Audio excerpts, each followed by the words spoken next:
Good evening, good evening, good evening, and welcome to the Caring View, the online health and social care platform, free to access to absolutely everybody. Did we all love the new intro? I loved the new intro. Who is that sexy mofo that replaced Humpty Dumpty from the original one? I loved that. I was like, what's happening? I know, I was like, gorge. Anyway, before we get started, don't forget to hit that like button, give us a follow, give us a subscribe. We are live across LinkedIn, YouTube, Facebook, Twitter, which is also X, Twitch, Instagram, you name it, we are there. www.thecaringview.co.uk for all of our free resources and all of our podcast episodes. And yeah, we are free, completely free to access. Doesn't cost you anything to use our systems. I'm not entirely sure whether my video is working for everyone. It's all a bit jittery for me. But for you guys out there, the Caring View is free, and it is only free because we have some absolutely spectacular sponsors. So before we get into tonight's show, you know the drill. Roll call. We have Prosperwell, the UK's leading digital marketing agency. Now, keep your eyes peeled because Prosperwell will be coming on the show in the next couple of months. They are going to be telling you all what they have done since leaving their smooth digital years behind and becoming this new behemoth of marketing. So please do go check them out and keep your eyes peeled for them on our show.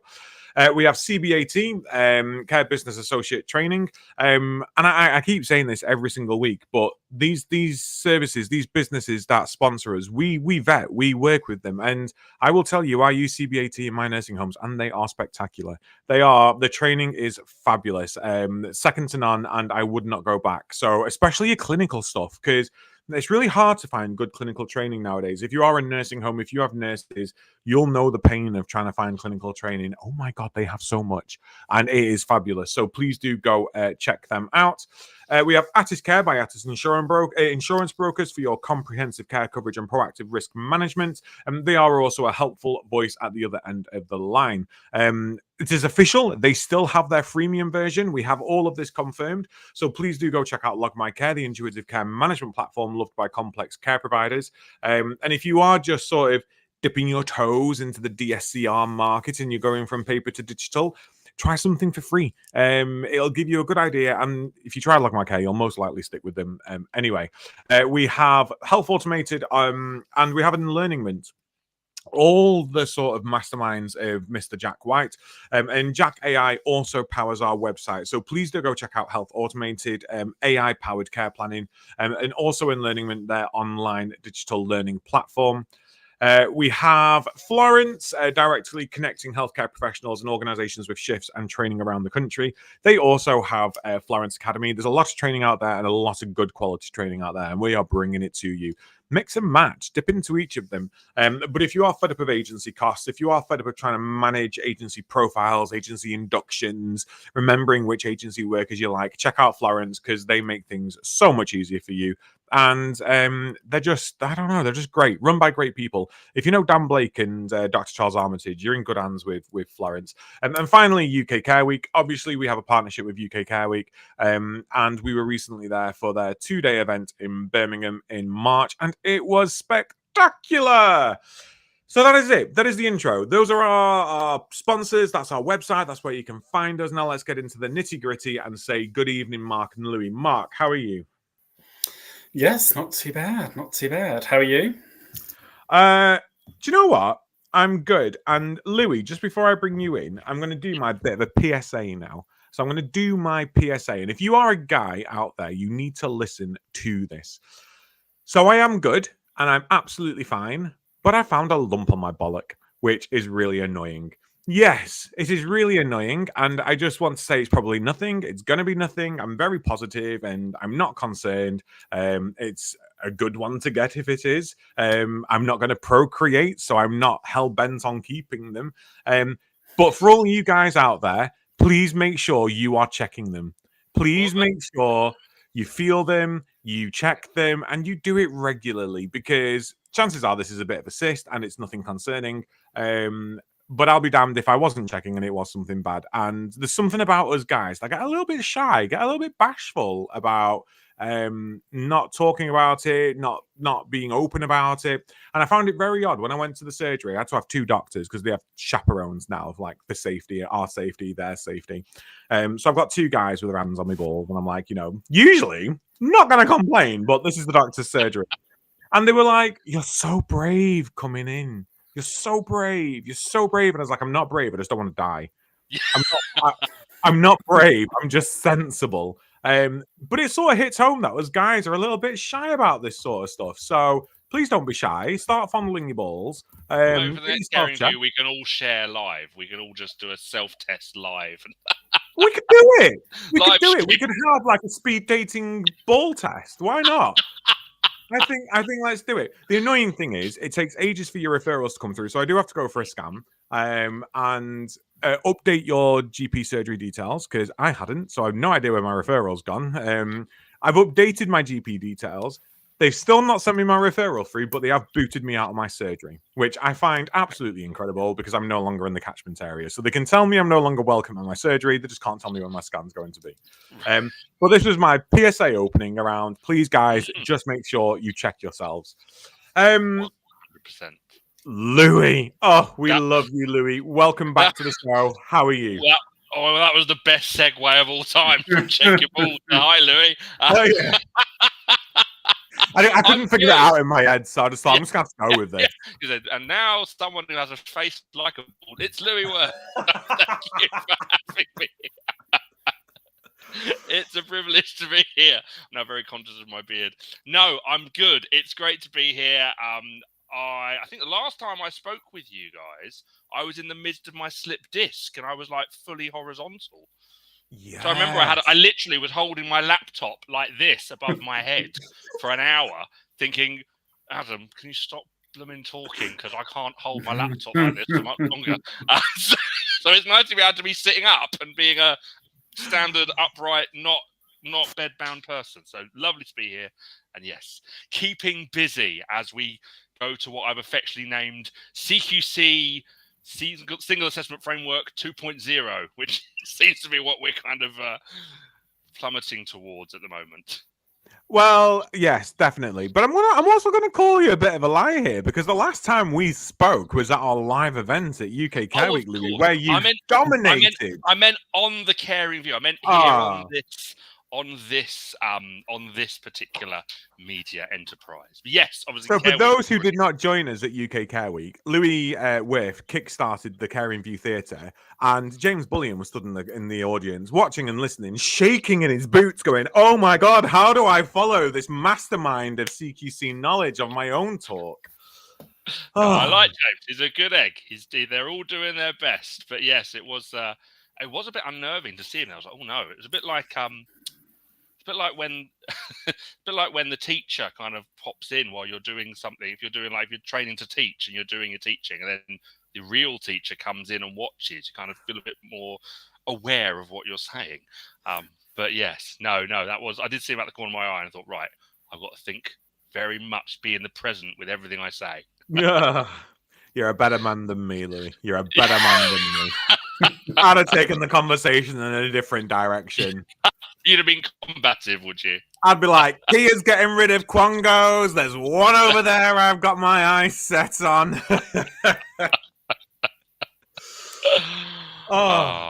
So, CQC, Single Assessment 2.0. Tonight's show is all about the CQC and where we are now. So, Louie, I'm gonna hand over to you first before I come to Mark. I'm just gonna say, right, give us a sort of, in a nutshell, what's happened over this last sort of 12 months. Yeah. So, I think we could even say what's happened over the last 6 months, to be fair. What we've seen is CQC have been doing a big thinking exercise and really thinking through 3 main things. Number one, how does CQC's own culture need to change? We'll talk about that in a bit. We'll talk about the CQC way. Number two, how does our single assessment framework, how should it be organized? And then number three, how do we actually deploy it effectively? And what we're seeing is what happened, I call it the 2024 framework. I know it was officially released in December 23, but just bear with me. What we're seeing with the 2024 version of the framework is there was lots of change. There was lots of kind of quick pace. There was lots of kind of, we're doing this. Oh, no, we're going to do this too. Oh, we're now doing this as well. Oh, we're not going to do this. And there was quite a lot of on the hoof. It was kind of like building the aeroplane whilst mid-flight, if that makes sense. And what CQC are doing now is they are going, whoa, let's be more consultative. Let's take a longer form approach. We'll talk through some of the changes they've already brought in, and some of the things they are discussing bringing in. And I think that's the key place to start, is that what CQC are doing is they have identified what needs to change. And instead of changing it and then putting it in an email they send out on a Friday evening, they are taking a lot more time to make those changes, to sense check those changes. And something I've been talking with them a little bit about as well is to ensure the communication of those changes is done as best as possible. We seem to have turned into, like, Queen, where they're all kind of on top of it, like, with their voices. Anyway, so I think what we've got at the moment, we've got CQC that made some very quick changes. So, for example, they're not scoring at evidence category level. They said that back in December. We've got Sir Julian Harding, who's been leading very well. There's been a lot of public apology, which is not something that CQC have been known for historically. So I think that is a culture shift. And now the main kind of work that's going on is changing the culture, changing the IT systems, and reviewing and amending the framework. And we can talk in particular about some of those framework changes today as well. That's kind of in a nutshell. There's more, of course, to cover, which we'll go through in the conversation. I think there's so much to unpack, isn't there? I mean, there's so much, and I'm not the positive one. I'm the cynical one. And I do wonder how much of this is actually going to come to fruition. And it'll be interesting to hear your takes on this, Louie. But I think I will try and keep my mouth closed as much as I can on the cynicism tonight. That won't happen. Really, we all know that won't happen, will it? I know.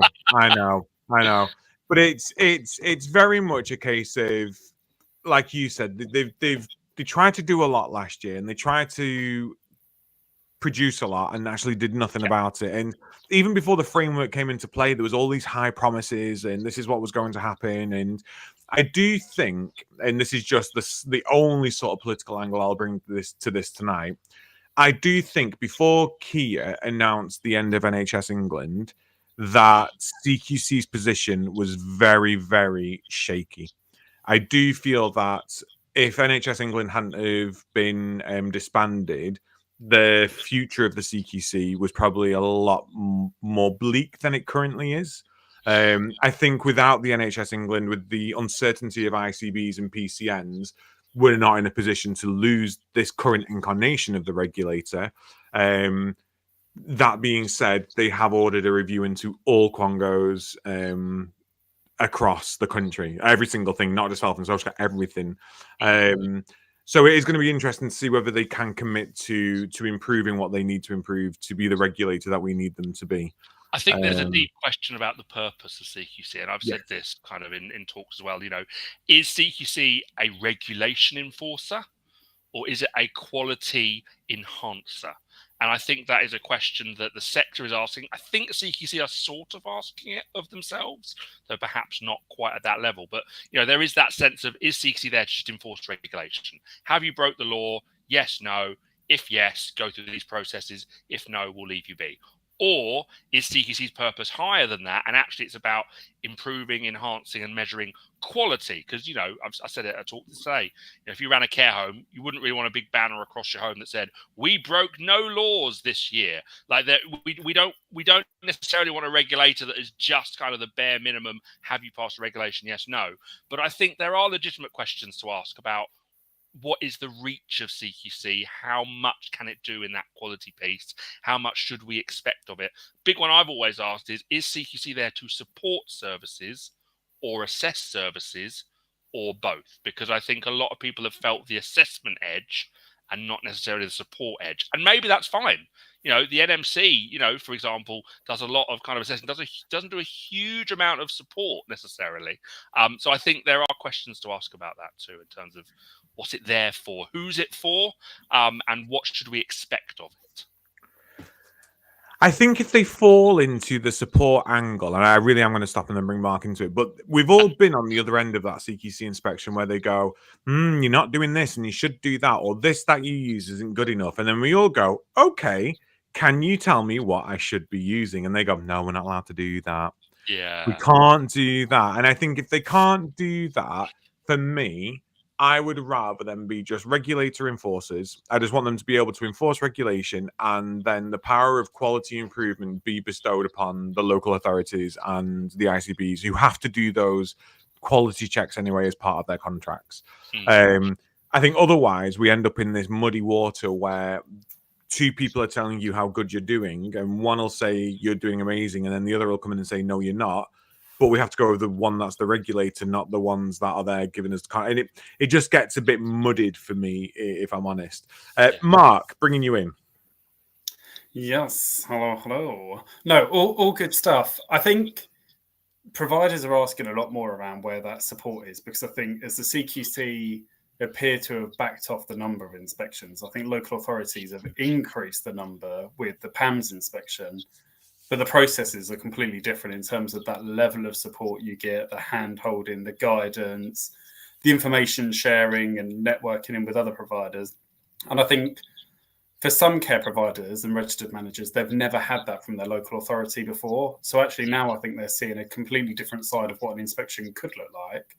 And they're asking themselves, why aren't all inspections like this? Actually, this was a much easier process. It was a lot more transparent. It felt a lot more reassuring. Actually, why don't we get that from the regulator if we can get that from the local authority? Actually, if I can jump in, we might talk about the CQC way. And if just sentence summary of what CQC mean when they're talking about the CQC way is really looking at their culture and how they want to move forward. And actually, one of the things that if you went to any of the CQC events, they were very open about saying this has felt too punitive for too long. And actually, part of this culture change includes a change of the relationship between CQC and services, because it has felt too top-down, too authoritarian. So CQC are very aware of the culture and almost the antagonism that has been set up over the years between providers and CQC. And part of the CQC way is also renegotiating, repositioning the relationship between CQC and providers so that it doesn't come across as, judge, jury, and executioner, which is what it can often feel like. There was lots of discussion about making providers feel more comfortable when they're going through an inspection, helping ensure that any inspection is proportionate. So an inspection, if you are a very small home care service that looks after two people, being different to someone that's got a home that's got 60, 70 beds. So they are aware that there is a repositioning of how they relate to services. That's part of that CQC way, kind of calibrating the relationship between services and providers, making it a bit less judge from on high descending upon you on a random Wednesday to ruin your week. They are aware of that. They know that's how they're seen, and they don't really want to move in that space in that way anymore.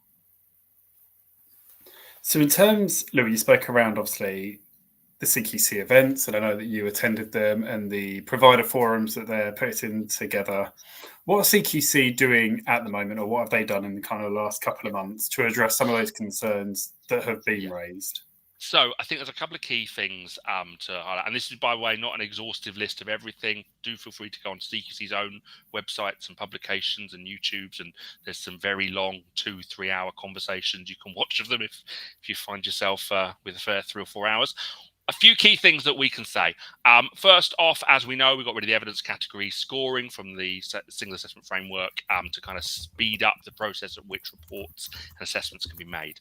Key things, CQC moving back towards sector specifics and hiring chiefs in those 4 areas and adding mental health as a 4th area. So far, 2 chief executives have been found. There's another 2 yet to find. But really, I was a CQC spokesperson at an event today was explaining we are really in some ways moving away from the concept of the single assessment framework and going, actually, we need to go back to sector specific. We need to have sector chiefs and sector heads. We need to make sure that our approaches to the application of quality statements is sector specific. And part of that has been the recruitment and the ongoing seeking to recruit chief executives for 4 key sectors across CQC. So that's one of the main changes.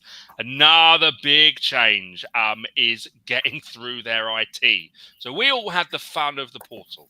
We had the magical mystery that was the CQC portal. But that was kind of the tip of the iceberg. CQC's own internal IT is a far bigger issue. And again, I think about Martin Hines, I believe his name was, speaking today. He said, what we've seen with the IT within CQC, and there was the big report that was published just a couple of weeks ago, what they are now having to do is they're having to fix the IT that's been brought in, because the new IT was actually worse than the old IT that was crumbling. So many of these issues that we have all been saying, they have been saying internally. It has been an internal ITC system issue, which has been, they've done a rapid review. They are now kind of at the whim of the government, who have kind of grilled them on it when they were doing the select commission. They identified, for example, 500 notifications that got kind of lost in the system, which have now all been chased up and resolved. So we're talking major IT reform and issues, a major review of the framework led and informed by a provider review. We are talking changes in terms of moving to sector-specific focuses rather than a kind of an all-in-one approach. That includes the way that inspectors are going to be grouped again, moving away from geographies and going, this is the Kent group or this is the Norwich group, back to these are the adult social care inspectors, these are these groups of inspectors, etc., etc. So we are seeing, in many ways, we are taking some of the structures of the framework, but bringing about the practicalities of the previous system. And I think if we think about framework versus the outworkings, the applications of it, we're seeing a lot of changes to the applications first and foremost. Back to those sector specifics, back to those sector-led approaches, and a whole new IT system, or an amended IT system, shall we say. I hope I've answered your question there, Mark. I just kind of went off on one about all the various things that they've been saying over the last few weeks. Yeah, no, definitely. Thank you very much for kind of diving in there. I think for me, the IT report was really telling, and I think I don't know, I've long spoken about the pay that CQC give their inspectors, give their staff. I don't think it's enough. I think in terms of, if you're a registered manager and then you think, oh, actually, I might want to come out and support with that inspection process, actually, for the majority of registered managers or anybody working kind of at that level or above, it's a huge pay decrease to go and work for the regulator. But then they'd spend millions. I mean, 99 million was obviously what it was December 2024. It's expected to go up to 145.5 million pounds over the next 10 years. And actually, I think I'd have done it for 140. But I don't know. Some of that money could have gone to the operational staff at the CQC, which I would have thought would have gone a long way to kind of help in. I think some of those bits that come out of that IT report as well were absolutely shocking in terms of what they missed in terms of communication with their staff, lack of training, lack of scoping, that collaboration. And yeah, I think even my advice would be for anybody to read that, because I think as a manager, regardless whether you work in social care or a manager of any organisation, actually there's some key learning points there that you can easily take away for any organisation. Yeah, Martin this morning said, if you want a manual on how to not roll out an IT system, read the report. They basically kind of seem to fall into every trap that you could if you were trying to roll out a system in a big organisation, unfortunately. Adam, they could have come and spoken to you about rolling out IT systems at your services. Ha ha.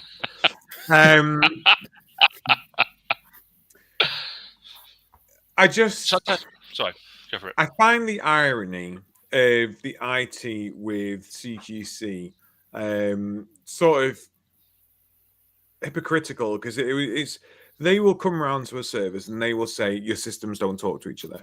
Your systems don't talk to each other. You've got too many systems. They don't do this and they don't do that and they don't do this. And as that regulator coming around and saying that, they also have those similar issues. And I just feel like CQC at the minute. So I'm for those who came to see us at UK Care Week, you will know my stance on this. I'm allowed to moan about the CQC and how they do things because I know the regulations. There are lots of providers out there who haven't got a Scooby what the regulations are and want to moan about the CQC and what they do. And in my opinion, if you don't know what your regs are, if you don't know what your legal requirements are as a provider, as a manager, don't moan about the regulator because, come on, I mean, it's like you're telling them that they don't know how to do their job and you don't even know what they're supposed to be doing.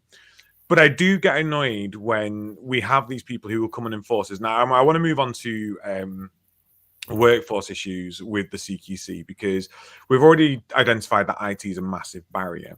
But all you need to do is look on Glassdoor and you'll find out that less than half of the people who review the CQC actually recommend it to a friend. And the actual ratings for working at CQC are pretty much evenly spread across 5 to 1 stars. They are not happy working there. There's lack of opportunities. There is lack of salary increases. There's lack of development. I mean, Ian Trenholme still mentioned on there, but there was a very, very massive lack of trust in Ian Trenholme as their CEO. And I do find it, again, quite ironic that part of the regulations that address staffing that are now heavily focused at within the quality statements themselves, so well-being of your team and everything like that, we have people...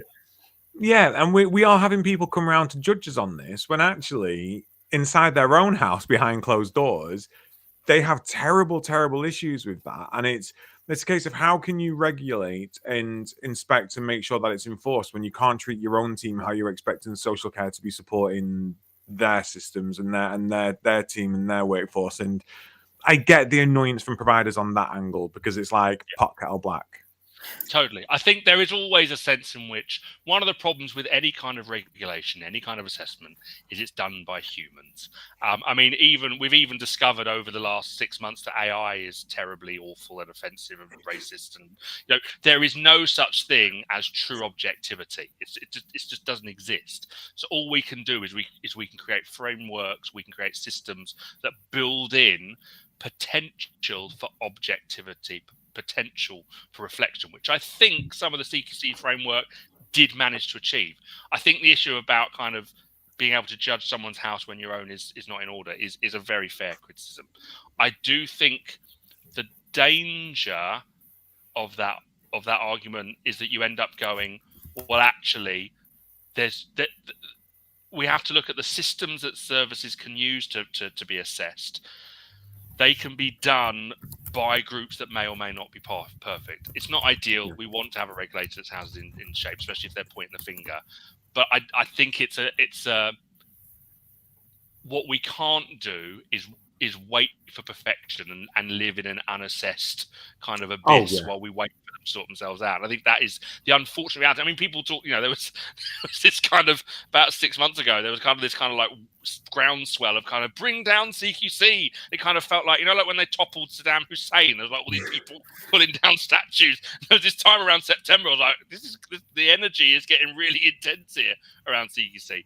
And I always thought that the reason why you couldn't get rid of CQC is because who's going to fill it? What vacuum what would you, not to make the comparison, but like the Taliban, like Saddam Hussein, if you remove large structures, often if you don't do it well, you create vacuums that don't get filled effectively. And whilst I wouldn't want to make that comparison, of course, there is a reality that it's often easier to try and fix a system than it is to completely wipe it out and start from zero. That actually is often a lot harder to do. And I think, I'm certainly of the view that change is needed rather than replacement. Again, time shall tell. Yeah, that's my tuppence worth on that. So where are we going? No, don't get me wrong. I do agree with you. I mean, Mark and I did a podcast with a care provider in America, and it's very hit and miss whether you have regulation in America. It depends on state to state and service to service. So I think it is around that strong regulation. And you are right. Sometimes it is easier to fix things that are already in existence. I just can't help but wonder whether we're going to get a rebrand and everything else that comes alongside it to make it feel like a whole new thing. I think time will tell, like you say. So I've mentioned them already, but what isn't changing? And that's the regulations, isn't it? Yeah, the regulations aren't changing. I can give you a bit of hot goss from what I'm hearing and from what I'm seeing. Please. We know that CQC are going to reduce the quality statements. We know that as a fact. We know that at some point we will not have 34. We know that for a couple of reasons. Number one, because Sir Julian Harding a couple of weeks ago at Care England said there are too many. They do overlap. They have accepted what the CQC has said. We also know from discussions and kind of provider forum and so on that they are actively trying to collapse certain quality statements together. So we know that the 34 will not be 34 at some point. There was a good discussion today. Martin Hines, I believe, one of the operation managers, was saying, it looks like changes are going to be at best the second half of this year. Now, in my mind, that's September, because no one does something in August because we're all living it up. We're all kind of in Ibiza trying to forget our normal lives for 2 short magic weeks. So in my mind, we hope perhaps in September there'll be some change coming. We know that sector related guidance is a big change. So I'll tell you something that I didn't know. I realized something that I had got wrong, but I think the whole sector got wrong. Are you ready to hear this? Yeah. Environmental sustainability was never a quality statement for social care. No, it's the NHS, isn't it? If you go onto it, if you actually, because I was speaking a few days ago and someone said, I was like, that's not right. I was speaking to someone from CQC very high up. I was like, but surely it's the single assessment framework. Yeah. And they said, no, read it. And you read it, and there is a sentence, again, in true CQC style, it's one sentence buried across 1,000 web pages that basically says these are only in place for NHS trusts where there is ESG frameworks and so on and so forth. It was like adult social care, environmental sustainability isn't in place for adult social care. I thought, that's a lie. That is a lie. No. The only reason I say it's a lie is, and I feel they're trying to do some backpedaling, is they told us we were getting a 12-month break from the environmental sustainability stuff. When the single assessment framework came in, it was like 12 months. You've got 12 months, and in 12 months, then we're going to start looking at the environmental sustainability side of things, because we know social care isn't where it needs to be. Mark, have I made that up? Have I dreamt that? No, and also, Hannah Montgomery and I wouldn't have sat for hours and hours on end with the CQC as well in emails, writing a guide for social care on how you can meet it. And they themselves, when I spoke to them, said at the moment it's aimed at the NHS. But if you read the NHS Net Zero guide, it will give you everything that social care will be expected to follow. Yeah. So I think it's kind of, but you can see that kind of grey area of, are we in, are we out? Is it present? Is it there today? I believe if you look over last year's reports, I'm sure there are 1 or 2 adult social care services that did have an environmental. Yeah, there was definitely a couple that voiced their concern of saying, why have we got this inspection looking at sustainability when you've said that you won't be inspected on it? So yeah. My only question around the sustainability side of things is, where does it sit in the regulations? And this, I think, is the fair point around what is CQC for.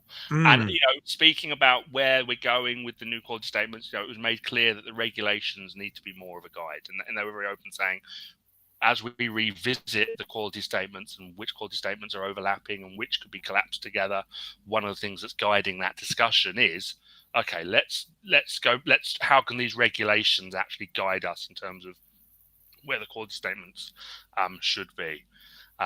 It does beg the question of, why are the regulations not the quality statements? I mean, maybe that's just me being way too simplistic.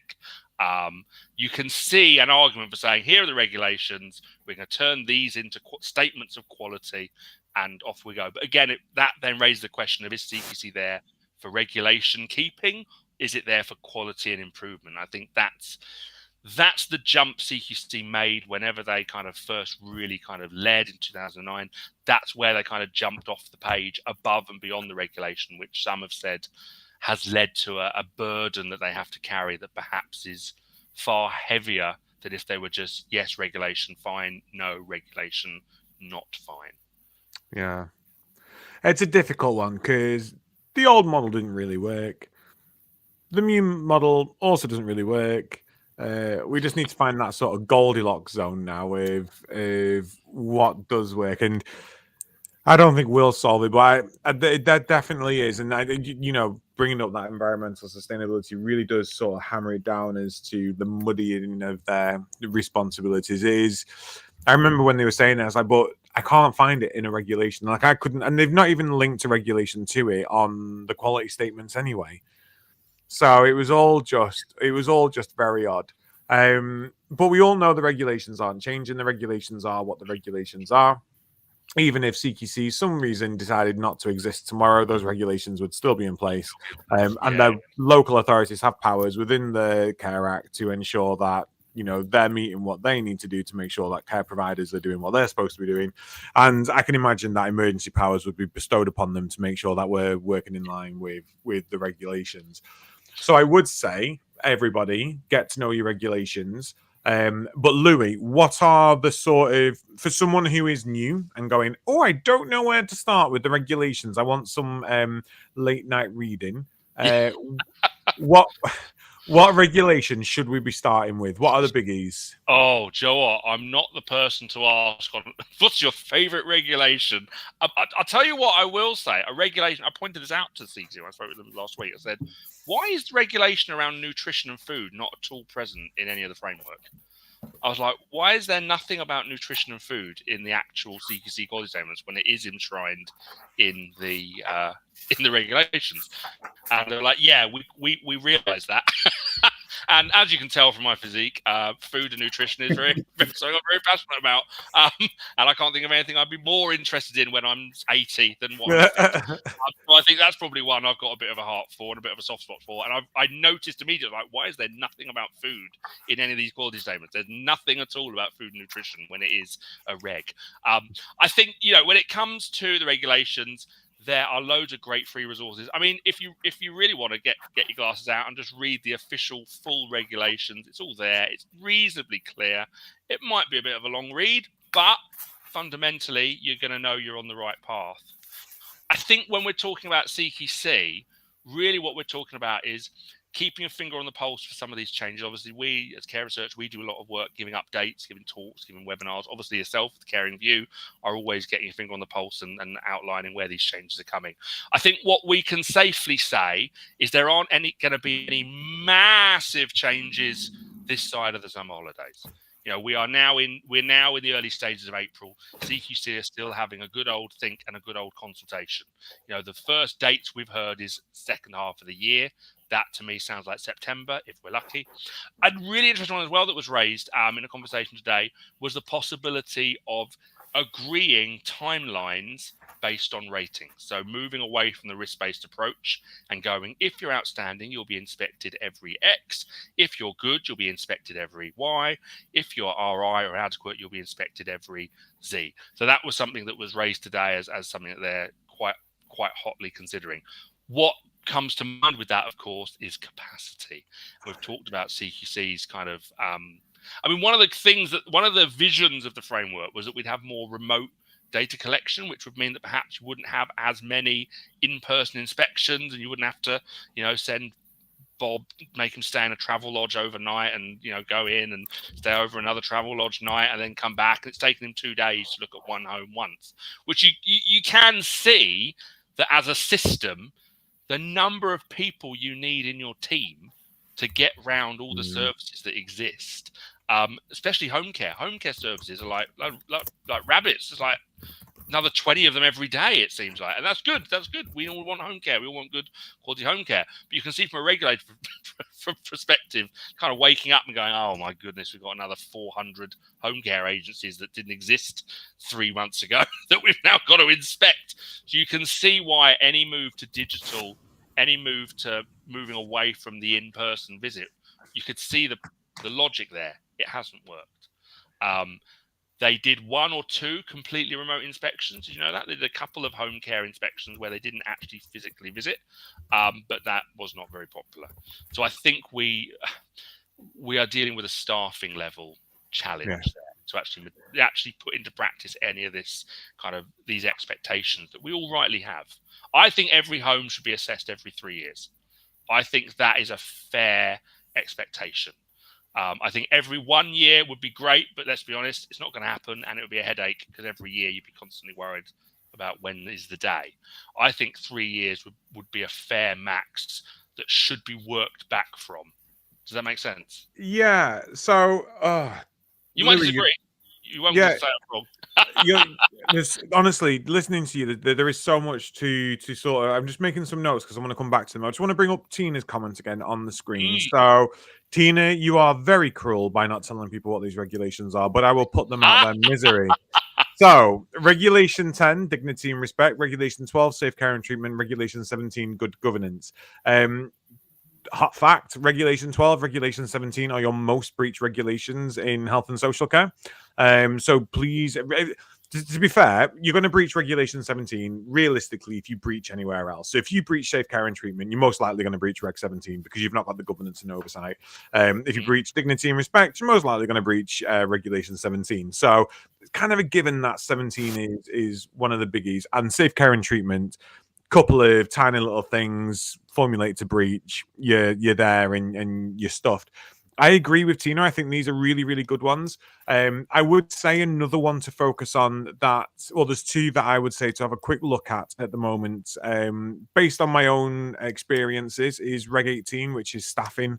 They are hot on that at this moment in time, especially around agency work and how you're inducting them into your service. And then I would also say need for consent as well. So consent is huge at the moment. People are wanting to make sure that we've done enough around gaining consent for people. So that would be Reg 10, Reg 11, Reg 12, Reg 17, Reg 18. And then, like Tina says, Regs 9 through 20A. 20A is an interesting one, which most people don't know that they've got to adhere to, and that is display of ratings, display of certifications, basically display of information.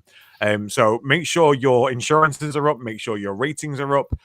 This isn't them saying, please tell people how you're doing. It's a regulation, and you are in breach if you don't have that up. So yeah, please do get to know those regs. And like Louie says, there are so many free resources out there. And if you are boring, just go and read the actual website, and it's actually really useful. And if you are, let's say you struggle to read, you've got dyslexia or something like that, and the computer screen isn't that friendly for you, or you want it condensing, or you know you access your information in other ways. Copy paste it, shove it in ChatGPT, and ask it to summarize it for you. You know, or just ask ChatGPT what is Regulation 20 and summarize it for you. It gives you those hot points. The one thing I would say about the regs, though, link them into the work that you do. So with your team, if you're saying, can you please make sure that this is completed because it makes sure we're compliant with Reg 12, and then bring those regulations into your day-to-day life and your services, everyone will then get it embedded. Louie, you were talking about frequency of inspections and remote audio book of the regulations there, just the three of us reading each regulation out in like a sultry tone. Oh, Regulation 11. We could do ASMR regulation readings whilst I chew on malwams. That'll be our backup plan if it all doesn't work out. But anyway, so you had a serious question, Adam, and I was. You've got me in my sort of ASMR mood now, I'm afraid. Playfulness. So remote inspections, frequency of inspections. I truly believe had the single assessment framework worked the way it was supposed to, we would be having a much different conversation right now, because for me, the ability to have a portal where it tells you what you need. So this portal tells you what you need and you go, right, I need to load this evidence up. I think a lot of providers would go, ooh, okay, I've got guidance here. I know what they expect. I can put this in place. Whereas what we get at the moment is it basically feels like they're making it up on the spot sometimes. Now, can you show me a policy that shows me this? And you're like, oh, really? Yeah. Whereas if we have that portal and you could constantly update it, every time your policy is updated, every time something updated, you updated it on there, we would have the accountability. So we put our policies on there year one, and then let's say our policy is due for renew in year two, and we don't update it. That's our accountability then, because CQC can go, well, they're obviously not on it. Yeah. But if we do update it, exactly. But if we have got that facility to do that, then they might only need to come out for a day. because they will be able to go outcome-based focus based on the information we're providing them. I think the dream of having available data, services being able to upload information to a portal that CQC have oversight of, that was not the year 1 dream, but maybe the year 3, year 4, year 5 dream, which would exactly facilitate that. The challenge, I think, was the actual IT offices we know, but there is a challenge in terms of, imagine if, so we spoke to a couple of services that during their inspection, they would upload maybe 200-300 documents. Now imagine if every service is uploading documents on an almost monthly or weekly, sometimes even daily basis. There is a challenge around oversight. Now, there are ways you can trigger that within software. So you can have, your red list that says, oh, here's all the people that haven't updated that policy within 2 months of when, within 14 months of when that 1 year policy. There are ways of doing it. There are ways of automating it and so on and so forth. But there you can see the kind of getting the IT is one thing. Getting the people that are actually going to be able to keep an eye on it, go through it. You're imagining that there's some inspector out there. Oh, let's have a look at Adam's latest safeguarding policy and see what is added in this year. Like there is a practical element of kind of like, if we need these to be humanly seen or humanly reviewed, then we do create a huge amount of work by creating this kind of open source, upload whatever document you want when you want process. And I think what I always envisaged would happen is that services would be able to upload things, but it doesn't mean they'd be seen straight away or maybe ever, because actually there is still someone's got to log in and have a purpose to look into that. There are ways you can automate it, obviously, with your dashboarding and even with AI stuff, but there is an issue of putting it on the system is one job, someone processing it and reviewing it. You could just put pictures up of your feet. Like there is a reality that if we wanted to do that properly, there would have to be someone on the other side of the screen having a look. And that's where giving people free reign to upload what they want when they want becomes a huge challenge for CQC. Because it's like, oh, well, you gave me an RI. I've uploaded 60 documents since then, 2 months ago. Why has nothing happened? Can you see that creates a bit of a pressure for CQC? I'm not saying that's a good or a bad thing, but I that's a challenge. Yeah. No, I totally get that. It's luckily we don't have to do it, so there we go. Louie, we've had a question in the chat. Can we please talk about the CQC and care plans? Have you got anything for us on this? Again, I know this is, and so from a provider point of view, my provider hat on, I very much feel like it depends on who your inspector is, on how your care plans are received. But what should we be thinking around care plans on the CQC? Yeah, so I think first of all, it's about obviously the basic fundamental standards of things being up to date, things being dated, things being shown to be used. So what they don't want to see is, here's a care plan I wrote 6 months ago that has no impact on anything ever. We want to show that care plans are dynamic, that they're used, that they are handed over effectively, that they are amended, that people have a voice. It's a really interesting area where getting feedback from relatives and people receiving care, their care plan is a great place to start. If we can see that families are giving feedback that they're involved in the care plans, that when they raise issues in the care plans, it's changed, that residents have an understanding where there's capacity of what a care plan is for and what theirs says, one of those things where it's hard to judge a care plan if you don't know a person. Does that make sense? Yeah. I could look at a care plan that you've written for someone and I don't know who that person is, so I don't know if this care plan is brilliant or something you've just kind of scribbled down and not really thought about. And this is where having families, residents, people connected to that, being able to have a voice and showing that they understand, they feel their care plan reflects reality.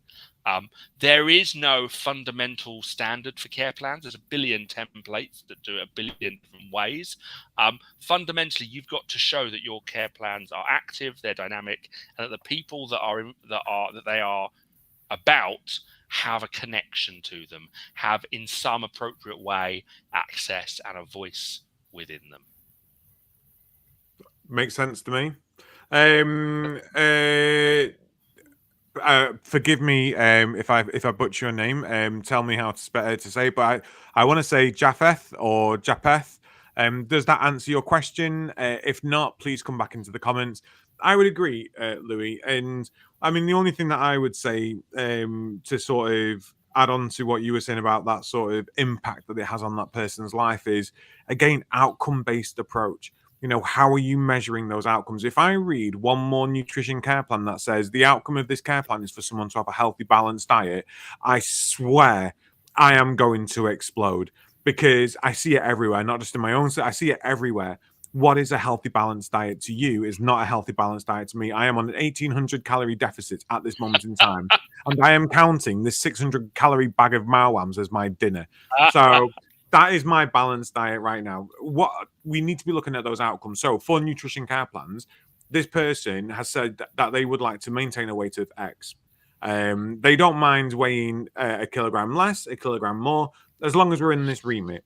If this person is losing weight and they are not trying to, we need to investigate it. Something simple like that, because then you've got an outcome in which you can review. You've got something that you can measure, you can review your progress towards, and outcomes need to be measurable. You need to be able to say the care plan has supported this person to achieve this. If the person has no outcomes or goals, state that. So if they've got the capacity and you go, we're writing a sleeping care plan for you, what is your outcome from your sleeping care plan? And they're just like, please just bugger off and let me sleep. Potentially put that. No, not everyone has to have the most complex outcomes and goals to their care plans. Not everyone has a dream about everything. Yeah. Honestly, as long as the care plans instruct the team on what's important to that individual and how you will measure that they've had a good life and how they will say this is my measurable for a good life, that's really all that. As long as it's person-centered. One thing I would say to avoid in your care plans, and I see this quite a lot again through my previous roles, other roles, and from conversations I have with managers, is such and such has diabetes. Diabetes is a condition that causes this and causes this, and these are potential symptoms of diabetes. And you can also get neuropathy in your feet with diabetes. And if you have neuropathy in your feet, you should be doing this. And it's like, does this person have neuropathy in their feet? No. Why is it in their care plan? Sounds like a Wikipedia entry. It is. What does diabetes mean to this person? How is diabetes affecting their life? This person has dementia. There are 120 types of dementia. Yeah, we get that. We know that. This person doesn't have 120 types of dementia, though. They've got Lewy bodies. So this person has Lewy bodies, dementia. This is how it affects them. They become disorientated at night. That's what matters, is not the condition, but how that condition affects them, how that condition changes their life, and how you need to support them to live a good life around that condition. So just keep that in mind when you're writing them. You do not need to give them Grey's Anatomy in every care plan. Honestly. I like that. Davor's come in as well and has said the worst thing is that many office staff are not so IT literate to produce all the data and stats inspections are requesting.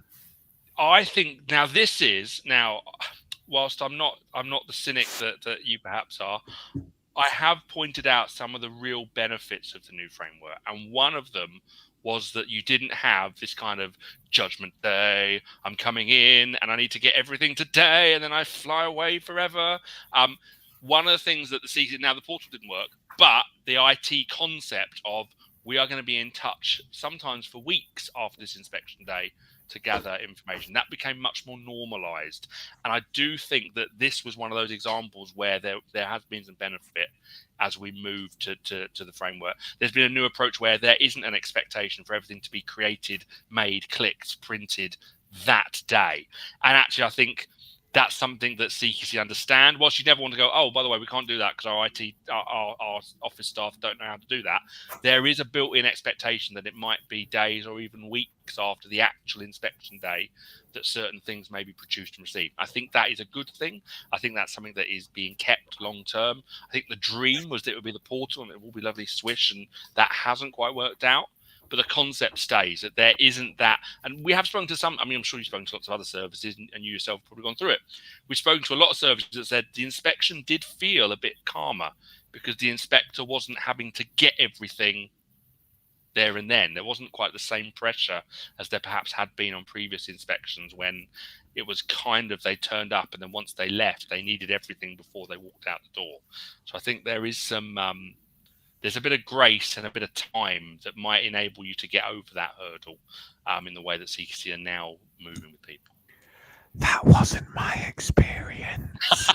I knew as soon as I said it, I saw your eyes do a little wiggle. So, oh no. They never told my inspector he could do that. Mine was on the phone for 2 weeks straight. Send me this, send me this, send me this, send me this, send me this, send me this, send me this, and it was exhausting. But it wasn't on the day of kind of I need it all before I leave. And on the day, the day, we were 3 full days, and then an additional 7 days of information requests. Yeah, it was mammoth. Sarah Jane Burt has come in and said, we spend so much time as managers writing care plans for carers not to read them. How can we overcome this when time is always a factor? So frustrating. Do you want to answer that, or do you want me to jump in? So I'm going to start with one thing here, and it's not necessarily going to answer your question, Sarah, but I am going to pose another one. Who do we write care plans for? Now, I asked this because your local authority, your ICB, CQC will come in. By the way, I'm not ignoring Mark. Mark, when you are free to jump in and the internet's caught up for you, please do jump in. We're having a bit of a tech issue tonight. So I don't want people thinking me rude. But you get the ICBs, you get CQC, you get local authorities coming in, and they all want their care plans right in a certain way. And this care plan needs to have this, and this care plan needs to have that, and this should be here, and that should be there. And I do feel that actually a lot of the time we forget that the care plans are written primarily for the person and no one else reading them. And I know that doesn't answer your question, Sarah, but I do wonder whether there is a wider conversation to be had here about how many care plans do people actually need?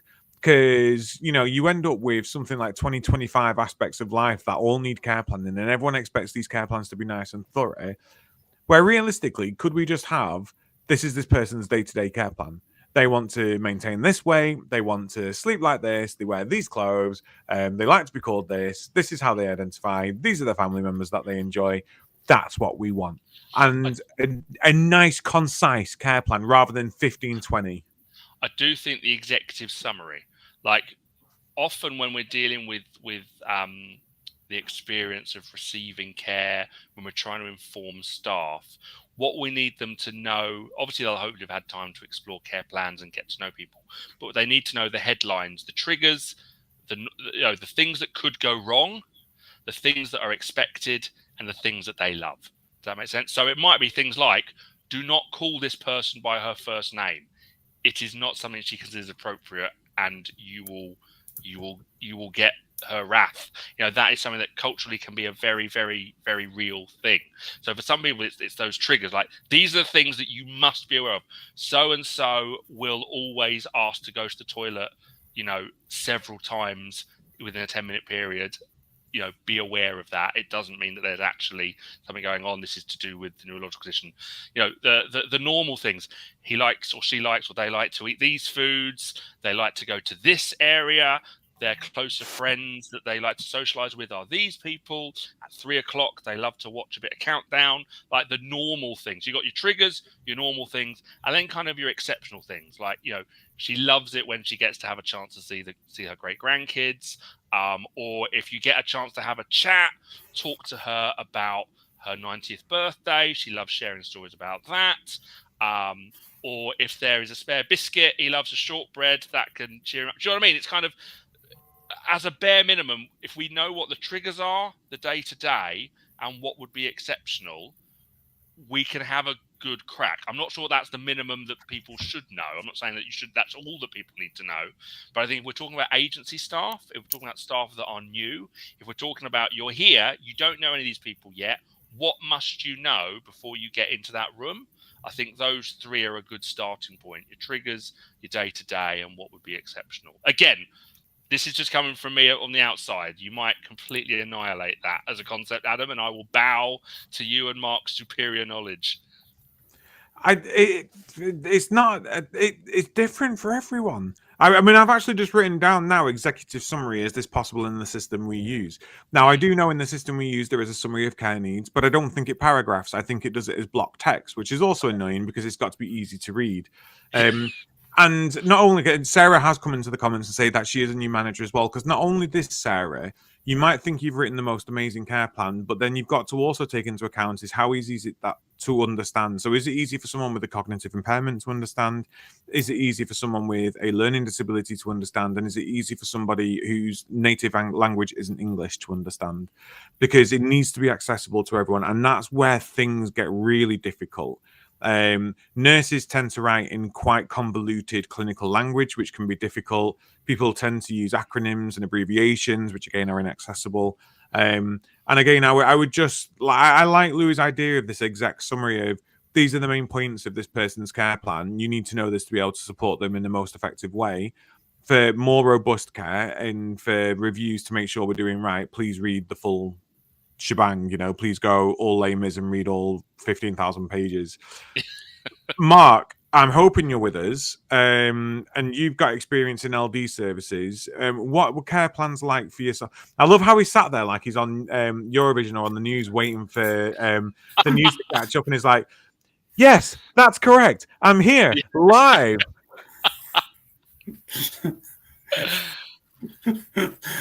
At least I'm not doing the weather and it's like lashing down with rain or something. And don't make unnecessary journeys. The fish that comes through the water or something. Do you know, I think once you've worked in learning disability services, the care plans elsewhere are just not everywhere. I'm generalizing, but they're shockingly bad compared to 12 points. Way!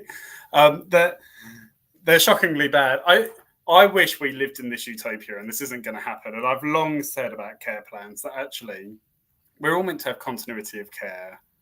That's what we're meant to strive for. So actually, those carers know the people better than that care plan says.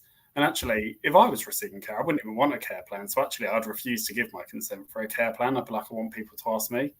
But why do we not ask that question? Would you like a care plan? Yes or no? And if they don't want it, actually, this is the reasons why they don't want it. And this is the evidence that we've had that conversation and go from there. Whether or not the CQC would ever buy that somebody with capacity has said they don't want a care plan, I don't know. In terms of that executive summary, in Essex and the London boroughs I work in, that's the expectation that there is an executive summary of care plans. So again, it probably varies between different local authorities. I mean, for me, I think a care plan and putting my learning disability hat on and reablement hat is that actually we talk about the here and now and what support people have. We never really look at the future unless it's end of life care. Whereas reablement, it's all about what do you want to achieve in the next 12 weeks? Like we're going to be here for 6 of it, but what do you want to achieve in the 12? And actually, if they achieve those goals within the first, 1, 2, 3 weeks, actually that care plan's updated to include new goals. And I think learning disability services do that really well because the model of care is to increase independence and to get them to live independently on their own and not in a care service. But I do feel like we're in this kind of time where actually if it's not written in a care plan, you can't do it. So I think actually it takes some of that autonomy away from carers that are incredibly skilled. I think we see it in the manager groups all the time. Oh, the carer hasn't changed the night bag, but they came back and said, oh, it wasn't in the care plan. Well, where do you stand? If you're only meant to deliver what's in the care plan, it doesn't tell you to change the night bag every however many days there needs changing. Where do you stand? I personally think we should do away with care plans unless people lack capacity. Like I think those that have capacity, and if you've got good continuity of care and you can evidence that you've got good continuity of care and probably not use an agency, actually your staff probably know those people. And I think also it's to answer the question earlier around that staff might not be signing them, is are you giving your staff, if you're a home care service, are you giving your staff time to read them? Because actually, if you're only given a half-hour slot, because that's what the local authority are funding, actually to read a decent care plan probably take you that half-hour slot. And I'm just thinking about, sometimes I've been to meetings where they won't send you the notes, doing it is it Amazon or it's one of them, But it's like a couple of the ICBs. We will not send you the notes. You read them together in the meeting. Sometimes it takes people 45 minutes to an hour to read like the minutes for the previous one and the notes that have been written. Actually, that's what we should have for care plans. We don't give enough time for all of that. But local authorities, again, won't pay for you to be reading a care plan. I like the idea, sorry, I'm waffling now, of the executive summary, but then I always called it 5 golden rules when I managed a private care service. So these are the 5 golden rules, the 5 top things that I want the carers to know about me. And I used to say to the carers, read the care plan. But actually, if you haven't got time, read this summary and the 5 things that people want you to know. Yeah. I love that. It's good. I also agree with you, Mark. I am, and this sounds so. If anyone from my organization is watching this now, when I come into work tomorrow, please don't say to me, "But Adam, you said we don't need to do care plans anymore." I am kind of with you, Mark. Care plans are they're counterintuitive. They aren't that beneficial. No one really reads them, and actually, you get yourself tied up in knots because you've got to end up being so prescriptive that you then can't update them because one thing changes, you've got to change, and it becomes very, very difficult to maintain them, triangulate them, match them. There has to be a better way to manage people's expectations and needs. I'm just looking. I think there's a sense in which care plans are there to provide consistency where there isn't consistency. Yeah. It's if someone in an emergency, or I'm not saying this is what they're there for, but you can see the logic where if you've got agency, you've got an emergency, via the care plan, people can work out the fundamentals. But I think you're right. What they've become is they've almost become legislative. Like care staff are sitting there going, it's not in the care plan, so I'm at risk if I do this thing because I essentially haven't got permission. And then that's where you can start to get into the ludicrousness of people perhaps not doing things that are fundamental because it's not in the care plan. And I think this is where a supporting tool ends up becoming an authority, and that's where problems can start. I mean, you do essentially. Sorry, Mark. No, sorry. I was just going to say it's like so much in social care that, and I do put the onus back on the CQC, like supervisions have become a tick box exercise. Appraisals have become a tick box exercise. Team meetings have become a tick box exercise because the CQC have put us in a box of what they are looking for. Adam, sorry, go on. No, but you've given me 2 thoughts now, and I'm going to stick with that one first. Can you believe in one of my services, and I won't name which one, in one of the local authority areas, and I won't name which one, in our contract with the commissioners, they have it. They are literally, you have to do this many supervisions a year. 2 of them have to be this, 2 of them have to be this, 2 of them have to be this. And I'm like, who is the local authority to tell us how to support and develop our team? Why do you have to tell us how we should be managing supervisions and appraisals? It's absolutely crazy. I don't understand it. And because of this, I've forgotten what my first point was. You were thought... Well, why you think we have had another question coming around care plans, so I'm not going to bring it in because I'm conscious of time. But what we'll do, everybody, is we'll do a whole show just on care plans, so we can have a conversation, and we'll invite a couple of guests on to talk about them. Louie, why Adam think I just wanted to go back around how regular CQC inspections should be, because I have a big bone to pick with the CQC around flexible working because they either offer full time or no time.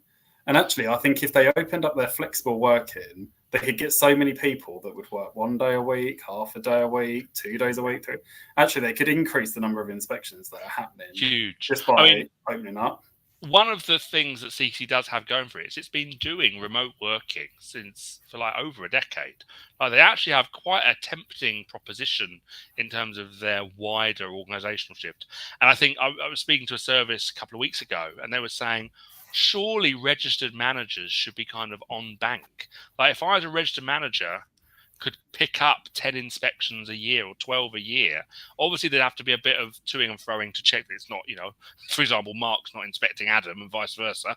Make sure there's not too much kind of internal Jim Croker going on. But I think you can see the logic of why are we asking people to choose between being a home manager and joining CQC, when probably some of the best inspectors would actually be further sharpened if they were continuing in their home manager role. The challenge, of course, with that model is, let's say 1,000 managers joined and one inspection a month, right? So that's an extra 1,000 inspections a month times by 12. That's 12,000 inspections a year. That's massive. The challenge is that consistency, making sure that these 1,000 new people who are doing one inspection a month, who are also doing their full-time management job. There's no such thing as complete consistency. There's no such thing as complete parity. But if we were to move to a model like that, what safeguards would be in place so that there was a reasonable sense of parity? Because I think that would be great. I think if we meant that as long as you've managed for a certain amount of time in a certain area, you got the right kind of references and experiences. I think if we mobilized the management tier of our sector and gave them the opportunity, essentially as a side hustle, to be doing some CQC inspections each year, I think we'd have a huge capacity overnight, and I think we'd have a sharper tool. Because let's be blunt, and I mean there's nothing but love and respect to all our brilliant inspectors out there. We've all been inspected by the bloke that ran a home 18 years ago, and you consider and think, this don't feel like the lot's happened since you. In my experience, I've been inspected by a number of people that have never even worked in social care. I was about to say, I've never been inspected by an ex-home manager before. You lucky buggers out there who have. Yeah, we know a lot of people that said, "Oh, our inspector, ran a home 10 years ago." I was like, well, at least they ran a home. I think my last inspection was by somebody who'd run a pub. And I was like, don't come in here talking to me about why two people are sharing a bed, because they've got capacity. Right. I remembered what I was going to say, and then I'm just going to do one last thing from the chat, and then we are going to have to close down. No, going back to what you were saying. You are? I've really enjoyed this. Oh, I've loved this. I think we should do this more regular. You should be like our Dr. Hillary or whatever it is around the CQC. We should just get you on more often. No. So one thing that really does irk me is you will do an assessment. So this is a person's communication assessment. This person wears glasses for reading. This person wears hearing aids because they can't hear in their assessment. But then you need a care plan to say exactly the same thing. So this person has communication difficulties. They need to wear glasses for short-sightedness. They wear hearing aids to hear. Yeah, I know. They've got a friggin' assessment that I can see. And it puts it in the current assessment for me so I can see it there. Why do we have to come? I don't get it. It does frustrate me. It's very repetitive, counterintuitive, and takes up so much time. I want to come to... oh, right, quickly. Adriana, another question about the care plans. We will do a full section on this, but did you know there is no prescription on how often you should review a care plan? It's at least annually, or as and when there have been changes to that person's needs. So please don't be going into that care plan every single day trying to update it if there are no need changes. You're going to set yourself up to fail, but we will talk more about that when we do a care plan focus session. We have Nora, who has said, we've created a digital CQC folder where we store all of our evidence. When the CQC visits, we simply give them access to the folder so they can easily find everything they need. Do you think this is a good idea? Mwah! Yes. Mwah! Very good idea. Very, very good idea. And if you've got it organized against the quality statements and possibly even evidence categories, then even better. The only thing I would also say, Nora, is unfortunately CQC have a habit of coming up with evidence that you hadn't thought of. So just be equally aware that you might have 400 documents. They might think of the 401st one that they also want to see. So just, just be aware of that. Yeah, totally. For me, definitely a really good idea. I'm going to put my data protection hat on now and just say that if it is data that contains personal identifiable information, it's on a secure system, it's password protected, ideally within one of your own softwares where you've got guarantee from them around GDPR. And if you are going to be sending any data via email, invest in Adobe, password protect your documents before you send them, gives you that sort of assurance. But digital folder, love the idea. I use Radar, and we've got the Radar governance system that has digital documents within it, and that is our end goal. is to have, and you can limit. So, like, if you do use a digital governance system or even a digital care planning system, you can create users for the CQC and limit their roles and what they can see within that system. Create them little communities that they can go into. The only thing I would say is I would advise against anybody giving the Care Quality Commission or anyone that doesn't work for your organization remote access to your systems. You don't know their internet connection. You don't know the security behind it. You don't know where they are viewing it. You don't know if it's just them that are viewing it. I know that seems awkward and it seems like you're being a bit obtuse, but realistically, people should be on site to check unless they can guarantee you that they're doing it safely, or you download PDF Protect and send it over. They're going to have to read it eventually anyway. Mark, what do you think? Digital folders, yay or nay? I think so. I think whatever works for your service. I think if you're a manager and you've got a team that aren't digital savvy, then have one that's, physical that you can pick up. But I think there's benefits of physical in terms of sharing it in team meetings, getting your team involved. But I definitely think you should start to pull evidence together for the CQC inspection whenever it comes. But I also think even if you're having, we spoke about PAMs right at the beginning, even if you've got another kind of assessment that's happening naturally, just having some of those bits and pieces in a folder will just help you. Or knowing where to put it straight away, or somebody in your team knows where to pull it. Most definitely. I totally agree. Loads of love in the comments tonight for you, Louie, and your knowledge. Some amazing idea for registered managers to be a part of the inspection team. You've heard it here first. Louie's coining the idea, and he'll be running with it to Gillian Hartley to say, "Get this on your agenda." I think they'd go for it. If we had the right safeguards. Of course we would. They'd quadruple their inspector team overnight. I mean, Tina, I don't know if Tina's still watching. She might be able to tell us. But years ago, you used to be able to do it. And they used to tell you that you couldn't do it in your own local authority. It had to be in the neighbouring local authority. That makes sense. That's fair. For me, and this is the cynic inside of me, CQC will go for it because it means they don't have to fix their own staffing issues. They'll be like, "Oh, great! We don't need to challenge our toxic culture. We can just bring other people in." I think credit where credit's due. I think it would be a fair fix, and I think any other way to fix it would be very, very laborious, wouldn't it? Adam and Mark look like twins, and I don't like the. I've given him all my diet tips, all my skincare, told him which opticians. He's a git. He really is a git. I need to get on wherever you're on, Adam, because you're looking fabulous, and I have spent the last hour and 15 minutes looking at myself going, "Oh no." Everyone always says this, and they get really annoyed at me when I tell them the answer, and it is calorie deficit, 1,800 calories, no carbs, reduced sugar. I've been sober now for a year and August, September, October, November, December, January, February, March. A year and 8 months now I've been sober.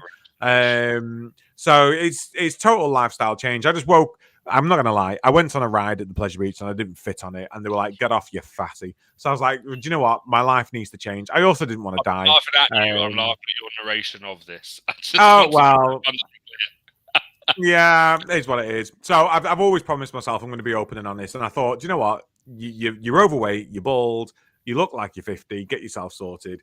And now I'm not over. Well, NHS still says I'm overweight because BMI is rubbish. I'm no longer bald. I've got a wig. In fact, I've got a contract with a company in America to sort of showcase how fab wigs can be for men. So I want to be able to sort of bring all that to people. So I just be frank about it. I love myself. I love my life. I loved myself before, but I'm just proud of being who I am, but never say I look like Mark. I'm fabulous. I'm gorgeous. No, I'm teasing Mark, obviously. You are fabulous, Mark. Mark has a fan. Mark has so many fangirls that come after him like, "Mark, I love your hair. Mark, your hair's amazing. I think Mark show me your hair." I think Mark looks like what Peter Pan would have looked like if he grew up. Do you know what I mean? Like Peter Pan is like forever a boy. If Peter Pan then became an adult, he'd be Mark. And I mean that in a good way. Peter Pan. Are you wearing tights, Mark? I've got skinny jeans. They're skinny enough to be tights. Yeah, I give you that. Look, honestly, Louie, Oh, a pleasure to have you here. I've Been really lovely. enjoyed tonight. I think the managers listening have got a lot from this. I've got a lot from this, as I always do. And I'm serious. Open invitation. I'd like you back more often to talk about the CQC updates, if you would. More than happy to. Let's see what they come out with over the next few months, because we've got to wait for them to have anything else to say. But yes, more than happy to be involved again. Thank you for having me. Lovely to meet you all digitally. Yes, do reach out. So, Peter, when I started off the show, I didn't give my star sign. I said I might have. So yeah, no, I'm not a Cancer. I am a Tauran. I am an earthly sign. I am a stubborn Tauran. But yeah, I wonder why you think I'm an earth sign. That's interesting. Give me some insight into that. My partner does this sort of stuff, so he's very much he's a water sign. I don't know. I don't get it. We're both apparently non-compatible, but we are. He's a Capricorn. I'm a Tauran. On the cusp. I know some of the stuff. I know some of the lingo. This has been The Caring View. We are overtime as always. www.thecaringview.co.uk. Please follow Louie Werth on LinkedIn. If you want to follow anybody on LinkedIn for CQC knowledge, Louie is your chap. Louie will give you all of that information there on LinkedIn. Use his services if you need his services. Book him in for training. He's a fabulous guy, fabulously knowledgeable, and is always there to support. So Louie Werth on LinkedIn. Thank you to all of our sponsors, as always: Florence Log My Care, Health Automated and Learning Mint, UK Care Week, CBAT, Prosperwell, Attis by Attis Insurance Brokers. And I think that was the lots. I ran through them very, very quickly. www.thecaringview.co.uk. We have got shows coming up throughout the rest of the year, and we have now added another one, which is all going to be about support planning and care plans. So please bear with us whilst we put that on. Apparently, Mark, you're more like a Cancer. I was meant to say, ha ha ha. Yes, Mark, you are like a Cancer to this show. No, I'm joking. I'm joking. We've loved the interactions tonight. It's been absolutely fabulous. Please do all take care. I'm going to end the show now, otherwise I will just sit here talk. I've had too much sugar tonight. This is the problem. My diet tonight has been Malwams, and I want another one. Birthday party. Yeah, it is. Honestly, it really is. I feel like I need to wash it all down with like a milkshake and the icing or something. Don't I'll send drink you a water. recipe for Keep a good going. milkshake. You are, Mark? I said I'll send you a good recipe for a milkshake. Oh, I made a Nutella one the other week. Oh my god, it was amazing. It was like half a jar of Nutella, vanilla ice cream, and milk, and it was just amazing. It was just fabulous. Was that your whole 1,800 calories in one? Oh, I didn't have it. I didn't have it. I've become a feeder now, so I make these really high calorific things to give other people. Because whilst they expand and I shrink, it makes my progress look better. Yeah. Right. Take care. Good evening, and we will see you all soon. See you soon. See you later.